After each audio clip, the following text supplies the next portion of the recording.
जिस मायके के कण-कण में नीलू रची बसी हुई थी, जहाँ किसी भी प्रकार के काम काज के लिए सबसे पहले नीलू की पूछ होती थी, वही मायका भैया की शादी होते ही नीलू के लिए कितना पराया सा हो गया था। कमरे में पैर रखते ही पता नहीं क्यों दिल धक से रह जाता है। माँ के घर के मेरे कमरे में इतनी जल्दी सब कुछ बदल सकता है, मैं सोच भी नहीं सकती थी। कमरे में मेरी पसंद के क्रीम कलर की जगह आसमानी रंग हो गया है। पर्दे भी हरे रंग की जगह नीले रंग की लगा दिए गए हैं, जिन पर बड़े बड़े गुलाबी फूल बने हुए हैं। मैं अपना पलंग दरवाजे के सामने वाली दीवार की तरफ रखना पसंद करती थी। अब भैया भाभी का दोहरा पलंग कुछ इस तरह रखा गया है कि वह दरवाजे से दिखाई ना दे। पलंग पर भाभी लेटी हुई है। जिधर मेरी पत्रिकाओं का रैक रखा रहता था, अब उसे हटाकर वहां झूला रख दिया गया है, जिसमें वह सफ़ेद मखमली सा शिशु किलकारियां ले रहा है, जिसके लिए मैं भैया की शादी के 10 महीने बाद बनारस से भागी चली आ रही हूँ। आइए दीदी, आपकी आवाज़ से तो घर चहक रहा था, किंतु आपको तो पता ही है कि हमारी जिंदगी तो बस इस बिस्तर पर कैद ही हो गई है। भाभी के चेहरे पर नवजात मातृत्व की कमनीय आभा है। वह तकिए का सहारा लेकर बैठ जाती है। आप पलंग पर मेरे पास ही बैठ जाइए। उनके कहने से मुझे कुछ अटपटा सा लगता है। मेरी माँ के घर में मेरे कमरे में कोई बैठा मुझे ही एक पराये मेहमान की तरह आगरा से बैठा रहा है। पहले यह बताइए कि अब आप कैसी है? मैं सहज बनने की कोशिश करती हूँ, यह तो हमें देखकर बताइए। आप चाहे उम्र में छोटी ही सही, लेकिन अब तो हमें आपके भतीजे को पालने के लिए आपके निर्देश चाहिए। हमने तो आपको ननद के साथ गुरु भी बना लिया है। सुना है तनु जी बेबी शो में प्रथम आए। मैं थोड़ा सकुचा जाती हूँ। भैया मुझसे 3 वर्ष ही तो बड़े थे, लेकिन उन्हीं की जिद थी कि पहले नीलू की शादी होगी तभी वह शादी करेंगे। मेरी शादी भी पहले हो गई और बच्चा भी। भाभी अपनी ही रौ में बताए जा रही थी कि किस तरह अंतिम क्षणों में उनकी हालत खराब हो गई थी। ऑपरेशन द्वारा प्रसव हुआ। आप तो लिखती थी कि सब कुछ सामान्य चल रहा है, फिर ऑपरेशन क्यों हुआ? कहते हुए मेरी नज़र अलमारी पर फिसल जाती है, जहाँ मेरी अर्थशास्त्र की मोटी मोटी किताबें रखी रहती थी। वहाँ एक खाने में मुन्ने के कपड़े, दूसरे में झुनझुने व छोटे मोटे खिलौने। ऊपर वाला खाना गुलदस्तों से सजा हुआ है। सब कुछ सामान्य ही था, लेकिन आजकल ये प्राइवेट नर्सिंग होम वाले कुछ इस तरह गंभीर अवस्था का खाका खींचते हैं कि बच्चे की धड़कन कम हो रही है, और अगर आधे घंटे में बच्चा नहीं हुआ तो माँ बच्चे दोनों की जान को खतरा है। घर वालों को तो घबराकर ऑपरेशन के लिए हाँ कहनी ही पड़ती है। अब तो जिससे सुनो उसके ही ऑपरेशन से बच्चा हो रहा है। हमारे ज़माने में तो इक्का दुक्का बच्चे ही ऑपरेशन से होते थे। माँ शायद रसोई में हमारी बात सुन रही है, वहीं से हमारी बातों में दखल देती है। मेरी टटोलती निगाह उन क्षणों को छूना चाह रही है जो मैंने अपनी माँ के घर के इस कमरे में गुजारे हैं। परीक्षा की तैयारी करनी है तो यही कमरा, बाहर जाने के लिए तैयार होना है तो श्रृंगार मेज के सामने घूम घूम कर अपने आप को निखारने के लिए यही कमरा। माँ या पिताजी से कोई अपनी जिद मनवानी हो तो पलंग पर उल्टे लेटकर रूठने के लिए यही कमरा, या किसी बात पर रोना हो तो सुबकने के लिए इसी कमरे का कोना। मेरा क्या कुछ नहीं जुड़ा था इस कमरे से। अब यही इतना बेगाना लग रहा है कि यह अपनी उछलती कूदती नीलू को पहचान नहीं पा रहा। तू यहीं छिपी बैठी है, मैं तुझे कब से ढूंढ रहा हूँ। भैया आते ही एक चपत मेरे सिर पर लगाते हैं। भाभी के हाथ में कुछ पैकेट थमाकर कहते हैं, लीजिए, बंदा आपके लिए शक्तिवर्धक दवाएं व फल ले आया है। फिर मुन्ने को गोद में उठाकर अपना गाल उसके गाल से सटाते हुए कहते हैं, देखा तूने इसे, माँ कह रही थी बचपन में तू बिल्कुल ऐसे ही लगती थी। अगर यह तुझ पर ही गया तो इसके नखरे उठाते उठाते हमारी मुसीबत ही आ जाएंगी। मारूंगी ऐसा कहा तो, मैं तुनक कर जवाब देती।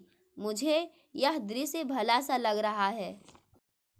अपने संपूर्ण पुरुष तत्व की पराकाष्ठा पर पहुंचा पितृत्व के गर्व से दीप्त मुन्ने के गाल से सटा भैया का चेहरा, सब कुछ बेहद अच्छा लगने पर भी, इतनी खुश होते हुए भी एक कतरा उदासी चुपके से आकर मेरे पास बैठ जाती है। मैं भैया की शादी में भी कितनी मस्त थी। भैया की शादी की तैयारी करवाने 15 दिन पहले ही चली आई थी। मैंने और माँ ने बहुत चाव से ढूंढ ढूंढ कर शादी का सामान चुना था। अपने लिए शादी के दिन के लिए लहंगा व स्वागत समारोह के लिए तनछोई की साड़ी चुनी थी। बारात में भी देर तक नाचती रही थी। माँ व मैं घर पर सारी खुशियाँ समेटकर भाभी का स्वागत करने के लिए खड़ी थी। भैया भाभी के आंचल से अपने फेंटे की गांठ बांधे धीरे धीरे दरवाजे पर आ रहे थे।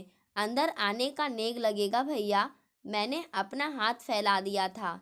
पराए घर की छोकरी मुझसे नेग मांग रही है, चल हट रास्ते से। भैया मुझे खिजाने के लिए आगे बढ़ते आए थे। मैं तो नहीं हटूंगी, मैं भी अड़ गई थी। कमल झिकझिक ना कर, नेक तो देना ही होगा। माँ और एक बुजुर्ग महिला ने बीच बचाव किया था। तुम ही बताओ इसे कितनी बख्शीश दे? भैया ने स्नेहिल दृष्टि से भाभी को देखते हुए पूछा था।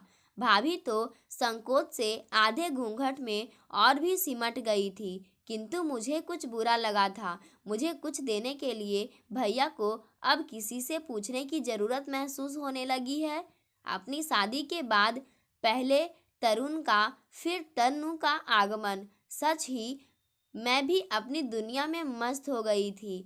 मुझे खुश देखती माँ, पिताजी व भैया की खुशी से उछलती तृप्त दृष्टि में भी एक कातर रेखा होती थी कि नीलू अब पराई हो गई है। माँ तो मुझसे कितनी जुड़ी हुई थी। घर का कोई महत्वपूर्ण काम होता तो नीलू से पूछ लो, कुछ विशेष सामान लाना हो तो नीलू से पूछ लो। शायद मेरे पराये हो जाने का एहसास ही उनके लिए मेरे विछोह को सहने की शक्ति भी बना होगा। संभालो अपने शहजादे को भैया, मुन्ने को भाभी के पास लिटाते हुए बोले। अब पड़ेंगी डांट। मैं यह कहने आया था कि मेज पर माँ व तरुण जी तेरा इंतजार कर रहे हैं। खाने की मेज पर तनु नानी की गोद में बैठा दूध का गिलास होठे से लगाए हुए है। मेरे बैठते ही माँ तरुण से कहती है, तरुण जी, मैं सोच रही हूँ कि 3 महीने बाद हम लोग मुन्ने का मुंडन करवा देंगे।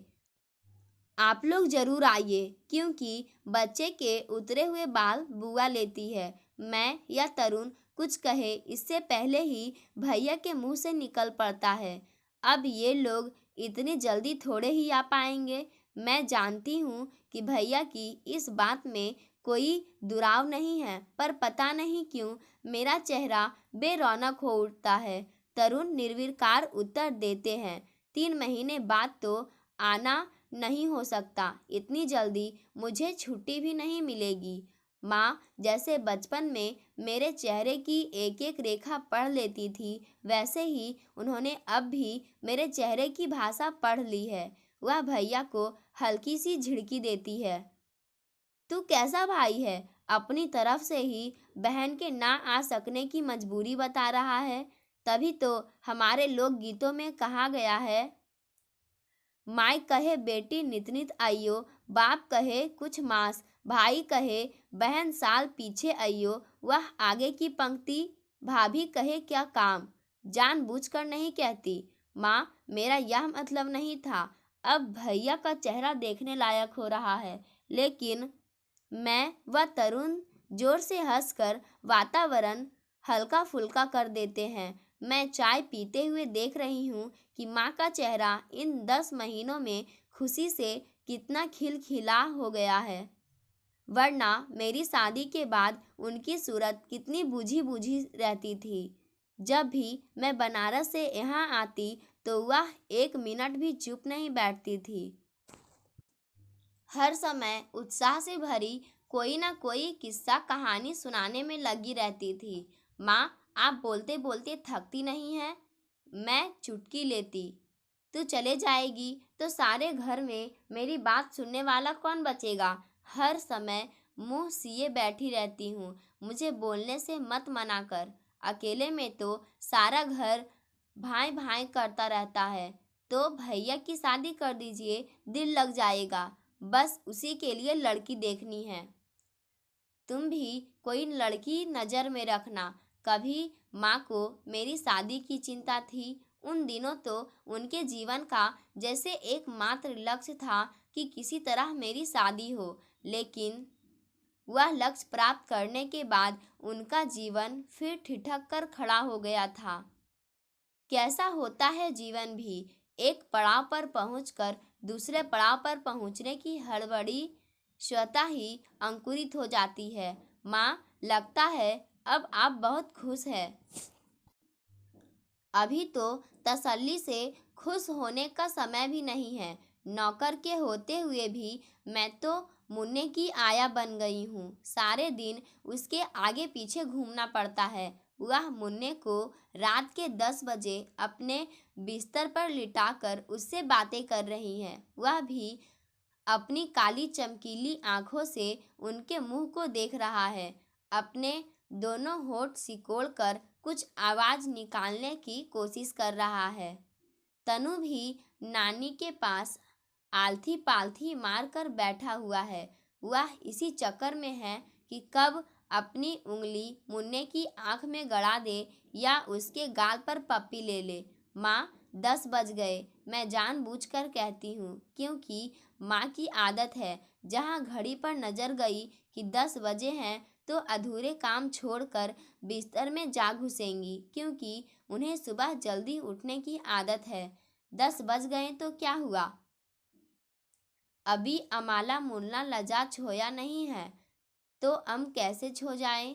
माँ जानबूझकर तुतलाकर बोलते हुए स्वयं बच्चा बन गई है। थोड़ी देर में मुन्ने को सुलाकर माँ ढोलक लेकर बैठ जाती है। चल आप बैठ, 5 जच्चा सगुन की गाले। आज दिन भर वक्त नहीं मिला। मैं उबासी लेते हुए उनके पास नीचे फर्श पर बैठ जाती हूँ।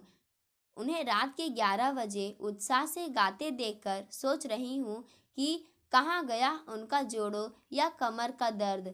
माँ को देखकर मैं किसी हद तक संतुष्ट हो उठी हूँ। अब कभी बनारस में अपने सुखद क्षणों में यह टीस तो नहीं उठेगी कि वह कितनी अकेली हो गई है।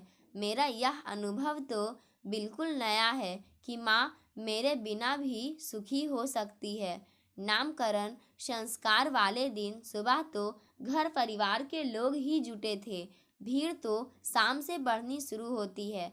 कुछ औरतों को शामियाने में जगह नहीं मिलती, इसलिए वे घर के अंदर चली आ रही है। खाना पीना, शोर शराबा, गाना बजाना, उपहारों व लिफाफों को संभालते ही पता ही नहीं लगता कब 11:30 बज गए हैं। मेहमान लगभग जा चुके हैं। कुछ भूले भटके 7-8 लोग की ही खाने की मेज के इर्द गिर्द प्लेटें हाथ में लिए गपशप कर रहे हैं। बैरों ने तंग आकर अपनी टोपियां उतार दी है। वे मेज पर रखे डोंगे नीचे रखी व शामियाने में बिखरी झूठी प्लेटों में गिलासों को समेटने में लगे हुए हैं। तभी एक बैरा गुलाब जामुन व हरी बर्फी से प्लेट में शुभकामनाएं लिखकर घर के अंदर आ जाता है। लखनऊ वाली मम्मी बरामदे में बैठी है। वह उन्हीं से पूछता है, बहू जी कहाँ है, जिनके बच्चे की दावत है? तभी सारे घर में बहू की पुकार मच उठती है। भाभी अपने कमरे में नहीं है। मुन्ना तो झूले में सो रहा है।